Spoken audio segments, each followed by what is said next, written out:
Hello everyone and welcome to another video. Today I'm going to be talking about all the books I read in the month of February. I read 5 books in February, which I'm very pleased with.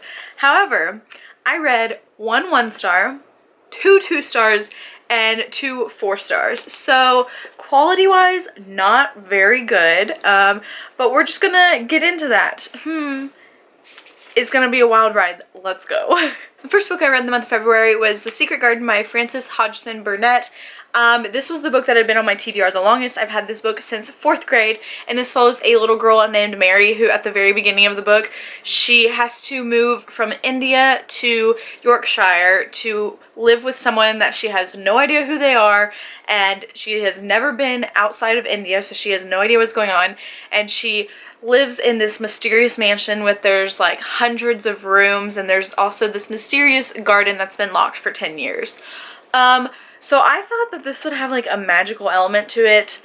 It does not. It is one of the most boring books I have ever read in my entire life. I hated every character in this book. There was character development, but like too little too late. I didn't care because they were all terrible. They were just terrible. This was so boring, and I honestly did not think that there was any point to this book at all.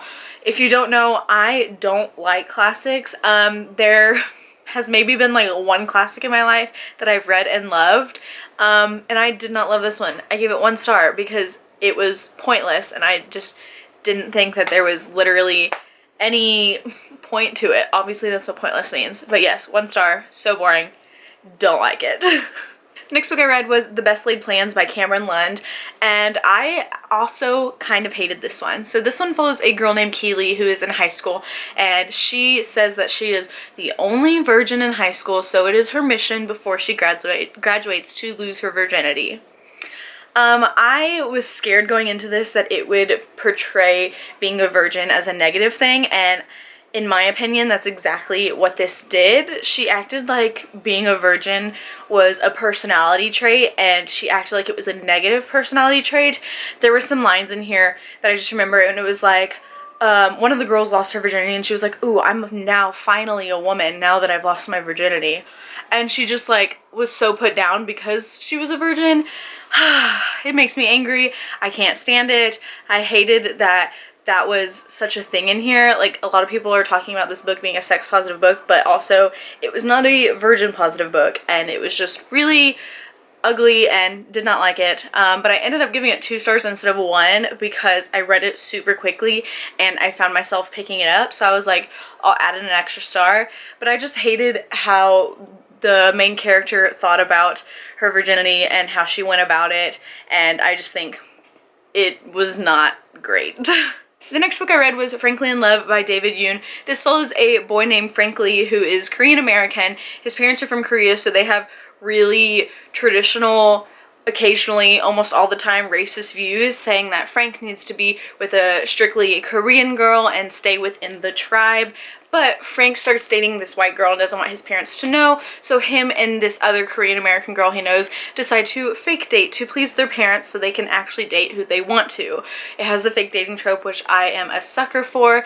There is cheating in this book, so I was hesitant going into it just because I absolutely hate cheating, but it wasn't like a main plot point in the book. There was only like 1 little scene, and I'm not saying that's excusable, but I honestly thought it was going to be in this book a lot more than it was.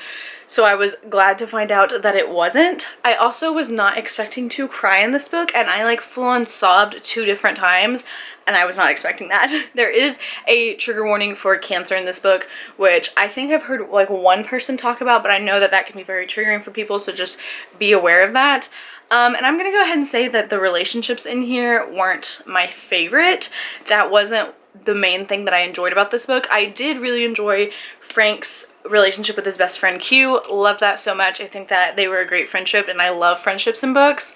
Also, at the beginning, David Yoon's writing took me a little bit to get into, but once I finally got into it, I was reading it very quickly, and I like flew through this book, so I ended up giving it 4 out of 5 stars. The next book I read was Lock and Key by Sarah Dessen, and if you don't know, Sarah Dessen writes hard-hitting contemporaries, and I absolutely love hard-hitting contemporaries, so Sarah Dessen is one of my favorites of all time. This story in particular follows a girl named Ruby Ruby, who lives in a house with her mom, and they are constantly going in between places because her mom is very unreliable, and she has also been known to be abusive at times, and she's just kind of neglectful towards Ruby, and she has had, like, there was hinted in here that she had a drug and alcohol problem, and one day her mom just disappears and Ruby is left to fend for herself, and she thinks she's doing fine, she can live on her own, until her landlords realize that she's not doing great, she's been alone for weeks, no one knows where her mom is, we need to call the authorities, and Ruby is sent to live with her sister, who she hasn't talked to in like 10 years.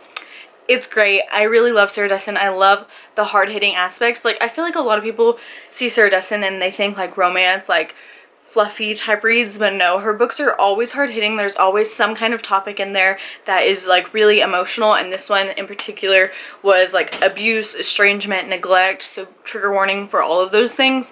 I really liked it, really enjoyed it, but it wasn't my favorite Sarah Dessen book, so I gave it 4 out of 5 stars.